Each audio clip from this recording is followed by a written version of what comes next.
అన్ని తరాల మీద ఉంది, ప్రత్యేకించి కొత్త తరం మీద ఉంది. ఈ సంవత్సరం మన స్వాతంత్ర దినోత్సవానికి మరో చారిత్రాత్మక ప్రత్యేకత ఉంది. మన జాతీయ గీతం వందే మాతరంకి 150 సంవత్సరాలు పూర్తవుతా ఉన్నాయి. స్వాతంత్ర సమరయోధులు కష్టాలు, వారి త్యాగాలు ఫలితంగా మనకు లభించిన స్వాతంత్రాన్ని కేవలం ఒక చారిత్రక ఘట్టంగా గుర్తు చేసుకోవడం కాదు, స్వాతంత్రాన్ని అర్థం కల్పించే బాధ్యతను కూడా మనం గుర్తు చేసుకోవాలి.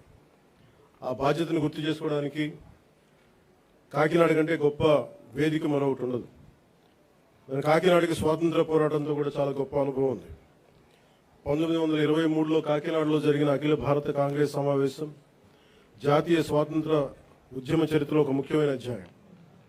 జాతీయ చైతన్యానికి కాకినాడ ఒక వేదికగా నిలిచిందనడానికి ఒక గొప్ప ఉదాహరణ. అదే స్ఫూర్తిని మన చుట్టూ ఉన్న ప్రజల జీవితాల్లో కూడా మనం చూడవచ్చు. ఈ తీర ప్రాంతంలో తుఫాన్లు వస్తాయి, సముద్రపు కోత ఉంటుంది, భారీ వర్షాలు ఉంటాయి, ప్రకృతి అనుక్షణం ఎన్నో సవాళ్లు విసురుతూ ఉంది. అయినా మన మత్స్యకార సోదరులు సముద్రంలోకి వెళ్తారు, రైతులు పొలాల్లోకి వెళ్తారు, నేతలు తన మగ్గాల ముందు కూర్చుంటారు, కార్మికులు తమ పనిలోకి వెళ్తారు, యువత తమ భవిష్యత్తు కోసం ముందుకు సాగుతూ ఉంది. కుటుంబాన్ని నిలబెట్టడానికి, సమాజాన్ని ముందుకు తీసుకెళ్లడానికి సామాన్య మనిషి ప్రతిరోజు చేసే పోరాటం ఈ దేశ నిర్మాణంలో భాగం.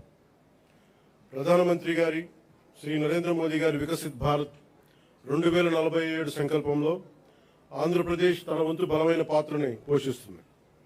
కేంద్ర రాష్ట్ర ప్రభుత్వాల సమన్వయంతో రాష్ట్ర అభివృద్ధి పదంలో వేగంగా ముందుకు సాగుతా ఉంది. కేంద్రం అందిస్తున్న మౌలిక వసతులు, పెట్టుబడులు, సాంకేతికత, జాతీయ స్థాయి పథకాలకు రాష్ట్ర ప్రభుత్వం తన పరిపాలనా సామర్థ్యాన్ని జోడించి వాటి ఫలాలు ప్రజలకు చేరేలా సర్వశక్తులు ఒడ్డి పనిచేస్తాం. ఇటీవల కేంద్రం రాష్ట్రాలకు ముందస్తుగా పన్ను వాటా నిధులు విడుదల చేయగా ఆంధ్రప్రదేశ్కి 4,597 కోట్లు అందాయి. ఇలాంటి కేంద్ర రాష్ట్ర సమన్వయం రాష్ట్ర అభివృద్ధికి మరింత వేగాన్ని అందిస్తాం. అదేవిధంగా స్వాతంత్ర్యం వచ్చి ఇన్నేళ్లు గడిచినా రహదారి సౌకర్యానికి నోచుకొని గిరిజన గ్రామాలకు తొలిసారిగా రహదారి సౌకర్యం కల్పించాలనే లక్ష్యంతో డోలీ రహిత గిరిజన గ్రామాల కోసం అడవి తల్లి బాట కార్యక్రమం కింద 2,078 కోట్లతోటి 2,310 కిలోమీటర్ల రహదారుల నిర్మాణం చేపట్టాం. ఇప్పటికే 905 కిలోమీటర్ల రహదారుల నిర్మాణాన్ని పూర్తి చేశాం. జలజీవన్ మిషన్, అమర్ జీవి జలధార కింద గతంలో అసంపూర్తిగా ఉన్న పులివెందుల, డోన్, ఉద్దానం తాగునీటి ప్రాజెక్టులని దాదాపు పూర్తి చేశాం. అలాగే 8,000 కోట్లతో 1,30,00,000 మందికి తాగునీరు అందించాల లక్ష్యంతో చిత్తూరు, ప్రకాశం, పల్నాడు, ఉమ్మడి ఉభయ గోదావరి జిల్లాలో మెగా వాటర్ గ్రిడ్ వర్క్స్ ని వేగవంతం చేశాం. మరో 9,355 కోట్లతో 10 కొత్త ప్రాజెక్టుల ద్వారా దాదాపు 3 కోట్ల సీడ్ బాల్స్ ని తయారు చేసి వాటి విస్తరణ కార్యక్రమాన్ని ప్రారంభించాం. 1,000 హెక్టార్లలో మడ అడవులను సంరక్షించడం ద్వారా దేశంలో 2వ స్థానాన్ని సాధించాం.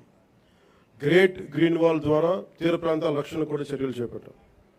మానవ వన్యప్రాణి సంఘర్షణ తగ్గించేందుకు హనుమాన్ అనే కార్యక్రమాన్ని తీసుకొచ్చి 100కి పైగా వాహనాలతో అత్యవసర స్పందన వ్యవస్థను ఏర్పాటు చేశాం.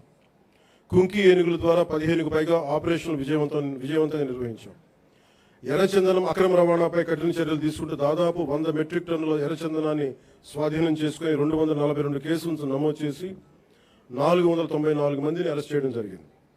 కేసులో 95% కన్విక్షన్ రేట్ సాధించగలిగాం. అటవీ భూ ఆక్రమణ చర్యలు తీసుకొని దాదాపు 10,506 హెక్టార్ల అటవీ భూమిని తిరిగి ఎన్డీఏ ప్రభుత్వం స్వాధీనం చేసుకుంది. రైతు సంక్షేమానికి ప్రాధాన్యత ఇస్తూ పీఎం కిసాన్, అన్నదాత సుఖీభవ పథకాల ద్వారా సుమారు 47 లక్షల రైతు కుటుంబాలకు ఏడాది 3,125 కోట్లతోటి ఒక్కొక్క రైతు కుటుంబానికి 20,000 సాగు సాయం అందిస్తా ఉన్నాం. ఆదాయ పౌర సరఫరాల శాఖ ద్వారా రైతులు పండించిన ధాన్యాన్ని మద్దతు ధరకు కొనుగోలు చేశాం. గత ఖరీఫ్ సీజన్లో 1.82 కోటి 82 లక్షల మంది రైతుల నుంచి 48.70 లక్షల మెట్రిక్ టన్నుల ధాన్యాన్ని కొనుగోలు చేశాం. కొనుగోలు చేసిన ధాన్యానికి సంబంధించిన 11,556 కోట్లని 48 గంటల్లోనే రైతుల ఖాతాల్లో జమ చేయిస్తాం. రబీ సీజన్లో మరో 6,037 కోట్ల విలువైన ధాన్యాన్ని సేకరించాం. గతంలో అగ్రికల్చర్ మార్కెటింగ్ కమిటీల ద్వారా రైతుల నుంచి సెస్ వసూలు చేసిన ఆ నిధుల్ని చాలా అవసరమైన డొంక రోడ్ల నిర్మాణానికి గత ప్రభుత్వం వినియోగించలేదు. కానీ కూటమి ప్రభుత్వం విబి జీరాంజీ పథకం ద్వారా 10,000 కిలోమీటర్ల డొంక రోడ్ల నిర్మాణానికి శ్రీకారం చుట్టబోతా ఉంది. అలాగే నేతన్న భరోసా ద్వారా చేనేత కార్మికులకు, మత్స్యకార సేవల పథకం ద్వారా మన పథకాల ద్వారా మత్స్యకారులకు అండగా నిలుస్తున్నాం. సంక్షేమం ద్వారా ప్రజలకు ఈరోజు భరోసా కల్పిస్తున్నాం. అభివృద్ధి ద్వారా రేపటి అవకాశాలు నిర్మిస్తా ఉన్నాం. గౌరవ ముఖ్యమంత్రి శ్రీ నారా చంద్రబాబు నాయుడు గారి నాయకత్వంలో రాష్ట్ర రాజధాని అమరావతిని అభివృద్ధి చేస్తున్నాం. రాష్ట్రం పెట్టుబడులు ముందుకు వస్తూ ఉన్నాయి. రాష్ట్ర జీవనాడైన పోలవరం కొత్త ప్రాజెక్టుని శరవేగంగా పూర్తి చేసుకుంటా ఉన్నాం. అలాగే ప్రత్యేకించి పిఠాపురం నియోజకవర్గం ప్రజల కోసం దాదాపు 1000 కోట్లతో ఎన్నడూ లేని విధంగా అభివృద్ధి పనులు చేపట్టాం. ఇందులో Uppada sea protection wall, roads, drains, తాగునీటి వస్తువులు, రైల్వే ఓవర్ బ్రిడ్జ్, రైల్వే స్టేషన్ల ఆధునీకరణ, 100 పడకల ఆసుపత్రి, దేవాలయాల అభివృద్ధి, నగరవనం, చెరువుల పునరుద్ధరణ వంటి కీలక పనులు ఉన్నాయి. పల్లె పండుగ, విబి జీరాంజీ వంటి కార్యక్రమాలతో పిఠాపురం అభివృద్ధికి మరింత వేగంగా తీసుకొచ్చాం. నేటి యువతతోటి మాట్లాడటం అంటే రేపటి భారతదేశంతో మాట్లాడటం. అందుకు మీతోటి కొన్ని మాటలు పంచుకోవాలనుకుంటాం. మీరు కేవలం భారతదేశ భవిష్యత్తు కాదు, భారతదేశపు ప్రస్తుత బలం కూడా. ఈ రోజున సమాచారం మనకి క్షణాల్లో చేరుతా ఉంది. But speed is not truth. ఏదైనా నమ్మే ముందు ఆలోచించండి, అనుసరించే ముందు ప్రశ్నించండి, నిర్ణయం తీసుకునే ముందు పరిశీలించండి. మన రాజ్యాంగ ప్రాథమిక విధుల్లో article 51 clause A sub clause H కూడా ప్రతి పౌరుడు శాస్త్రీయ మానవతా పరిశీలన సంస్కరణ దృక్పథాలను, scientific temper, humanism, enquiry and reforms పెంపొందించుకోవాలని చాటి చెప్తా ఉంటుంది. మనందరికీ మన అభిప్రాయాన్ని స్వేచ్ఛగా వ్యక్తం చేసే హక్కు ఉంది. అది మన ప్రజాస్వామ్యానికి చాలా గొప్ప బలం. కానీ ఆ స్వేచ్ఛని ఇతరులను దూషించడానికి, తప్పుడు సమాచారం వ్యాప్తి చేయడానికి ఉపయోగించకూడదు. Before sharing, verify data. Before criticizing, know the facts. Before abusing, remember your responsibility.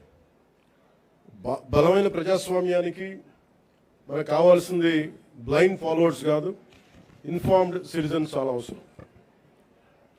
మీ చేతుల్లో మొబైల్ ఉంది, టెక్నాలజీ ఉంది, ఇన్ఫర్మేషన్ ఉంది, ఓటు ఉంది, టాలెంట్ ఉంది. కానీ అన్నిటికంటే ముఖ్యంగా మీ చేతిలో మీ భవిష్యత్తు ఉంది, దేశ భవిష్యత్తు ఉంది. ప్రతి తరం తన కాలానికి ఒక బాధ్యతని మోస్తుంది. స్వాతంత్ర ఉద్యమంలో ఒక భగత్ సింగ్, చంద్రశేఖర్ ఆజాద్, నేతాజీ వంటి యువకుల స్ఫూర్తితోటి ఆ రోజున దేశం కోసం త్యాగాలు చేశారు. స్వాతంత్రం వచ్చిన తర్వాత తరాలు దేశ నిర్మాణానికి పునాదులు వేశాయి. ఇప్పుడు ఆ జాతీయ నిర్మాణపు జ్యోతిని ముందుకు తీసుకువెళ్లాల్సిన అవసరం మన యువతది. మీరు ఈ దేశపు యువతది. మీ ఆలోచన స్వేచ్ఛగా ఉండాలి, అన్యాయంపై అసహనం ఉండాలి, మార్పు తీసుకురావాలని తపన ఉండాలి. ప్రభుత్వాన్ని ప్రశ్నించండి, విధానాలను విమర్శించండి, నిరసన తెలియజేయండి. కానీ మీ కోపాన్ని విధ్వంసంగా కాకుండా నిర్మాణాత్మక శక్తిగా మార్చండి. పోరాడే సమస్యలు నిజమైనవే కావచ్చు, కానీ వాటిని ఎవరు ఏ దిశలోకి తీసుకువెళ్తున్నారనేది ఆలోచించాలి. వ్యవస్థలో తప్పుంటే వ్యవస్థని ధ్వంసం చేయడం కాదు, వ్యవస్థని సరిచేయడం అంటే మనకు లక్ష్యం కావాలి. నేను కూడా ప్రజా సమస్యల కోసం అనేక ఉద్యమాలు చేశాను. కానీ ఎక్కడా కూడా ప్రజల ఆస్తుల్ని ధ్వంసం చేయడం కానీ, హింసకి దారి తీయడం కానీ, సమాజాన్ని విభజించడం ఎప్పుడు మార్పుకి మార్గం కాదనే ఆలోచన ఎప్పుడు దృష్టిలో పెట్టుకొని ఉద్యమాలు చేశాం. భారతదేశానికి ప్రతిభ కొరవలేదు, అవకాశాలు కావాలి. అవకాశాలను సృష్టించే సమయం ఇది. ప్రపంచంలోని పెద్ద సంస్థలకి నాయకత్వం వహిస్తున్న భారతీయుల నుంచి, అంతరిక్షం నుంచి డిజిటల్ టెక్నాలజీ వరకు, భారత్ సాధిస్తున్న విజయాల వరకు మన సామర్థ్యాన్ని చాటి చెప్పడం, సామర్థ్యానికి ప్రపంచమే సాక్ష్యం. కాబట్టి యువతకి నా పిలుపు ఒకటే: డబ్బుకి మీ ఓటు నమ్ముకోకండి, తప్పుడు సమాచారానికి మీ ఆలోచన నమ్ముకోకండి, ద్వేషానికి మీ భవిష్యత్తును అప్పగించకండి. ప్రశ్నించే యువత కావాలి, పరిష్కారం చూపే యువత కావాలి, అవకాశాలు సృష్టించే యువత కావాలి, భారతదేశాన్ని నడిపించే యువత కావాలి. ఈ తరం చేతిలో ఉన్న జ్యోతి యువత. వచ్చే తరానికి మరింత ప్రకాశవంతమైన భారతదేశంగా మీ చేతిలో ఉండాలని మనస్ఫూర్తిగా కోరుకుంటూ సెలవు తీసుకున్నాను. జై Hind. Thank you very much, sir. Now, second in command, Salman God.